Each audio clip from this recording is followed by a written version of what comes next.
है 80 के दशक में हम 80 मण धान जो है एक किले में से बड़े आराम से काटते। आप लगाइए कि 80 का 10 कोई आज की बात नहीं मैं कर। उसके बाद कितनी किस्में आई, लेकिन आज हमें 80 मण धान काटने के लिए कहीं ज्यादा जोर लगाना पड़ रहा है, कहीं ज्यादा खर्च करना पड़ रहा है। उसका एक ही कारण था कि हर खेत में गर्मियों के दिनों में, मुझे याद है वो मूंग की फसल लगी, उस मूंग की तुड़ाई करते थे, घर का सारा खर्च चलता था और उसको खेत में ही हम बाही करते थे। फिर बाद में जंतर आ गया, ढैंचा आ गया, फिर कहने लगे कि जी चुनाई करना तो लेबर बढ़ गई, तो फिर मूंग की फसल चली गई, क्योंकि फैमिली लेबर तो थी नहीं, उसको तो परिवार के सदस्य चुनते थे। तो इस पूरे सिस्टम को जब तक हम नहीं समझे, जब तक हमारे मन में ये बात नहीं बैठेगी, और मैं निश्चित रूप से आपको वंदन करता हूँ, अभिनंदन करता हूँ कि हमारे किसान भाइयों ने इस बात को बहुत अच्छे से समझा, और आज यदि ये घटनाएं कम हुई तो उनको पता लगा कि हमारे लिए कितना है। लेकिन अभी भी बहुत आवश्यक, जो इस हाल में किसान बैठे वो सामान्य किसान नहीं। आप तो लीडर्स हैं, आपने तो रास्ता दिखाना है। देखिए मैं कितना भी बोल लूं, मेरे ऊपर एक सरकार की मोहर लगी, और कई बार वो मोहर भी तंग करती है।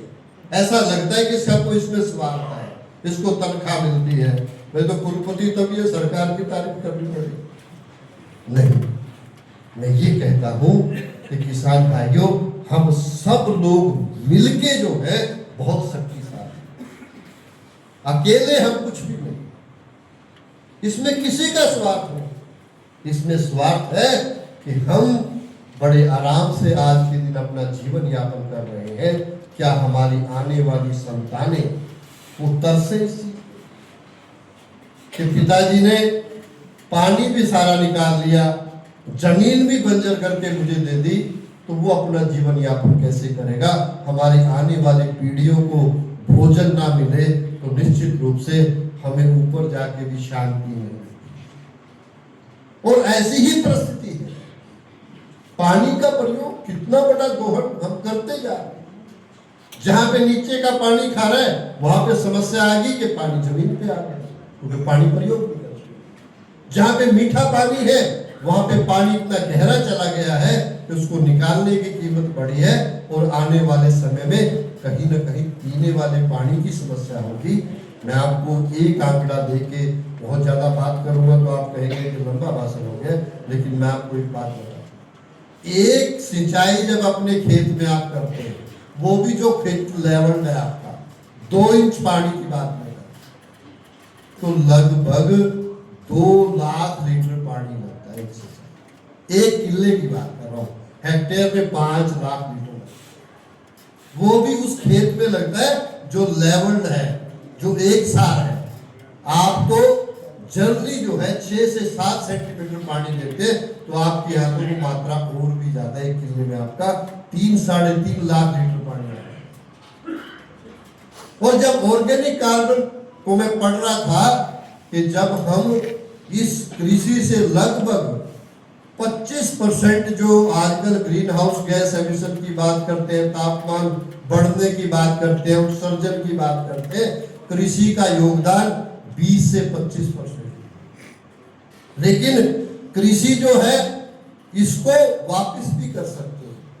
सबसे बड़ा स्रोत वातावरण की कार्बन डाइऑक्साइड को जमा करने का वो भी कृषि है। कि हम जितना उत्पादन बढ़ाते हैं, क्या प्रकाश संश्लेषण होता है ना, कार्बन डाइऑक्साइड चाहिए उसके। आप पेड़ लगाएं, आप फसल का प्रयोग करें, सब उस प्रक्रिया को दूर करती है। और ऐसा माना गया है कि यदि हम 0.4% अपने खेत का ऑर्गेनिक कार्बन बढ़ा ले तो हम 20 से 35% तक उस उत्सर्जन को कम कर सकते हैं। यानी कि हम पॉजिटिव बल्कि फायदा कर सकते हैं, इस वातावरण परिवर्तन में अपना योगदान दे सकते हैं। और वो भी एक कारण मैं बता रहा हूं कि हमें ये निर्णय करना पड़ेगा कि उसका महत्व एक नहीं है। और जब ऐसा करते हैं, लगभग 1,20,000 लीटर पानी जो है वो 1 हेक्टेयर में आपको बच जाता है यदि ऑर्गेनिक कार्बन। आप जो खाद डालेंगे उसकी एफिशिएंसी 10 से 15% है, यानी कि एक फायदा नहीं है। वातावरण ठीक है, अभी डॉक्टर साहब ने बताया कि केवल वो चीज नहीं है कि आपका धुएं के साथ जितना भी जहर इकट्ठा हो रहा है, जब उसका कण बढ़ के शरीर में जा रहा है तो वो नुकसान कर रहा है।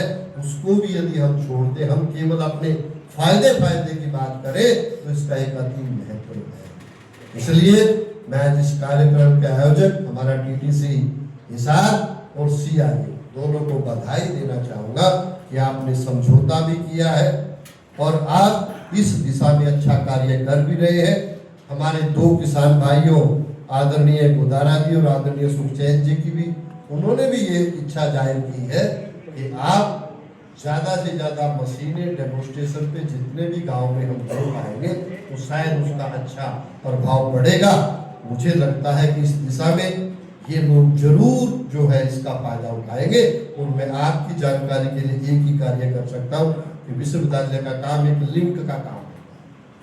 हम आपके लिए हर समय आपके हाथ पकड़ के चलने की बात नहीं करते। आपको जहां भी लगे कि यहाँ पे वैज्ञानिक की आवश्यकता है, इस क्षेत्र में शोध होना चाहिए, हम आपके साथ खड़े हैं, बिल्कुल खड़े रहेंगे। आप बताइए, लेकिन शोध अब ऐसे नहीं होगा, शोध होगा आपकी मौजूदगी।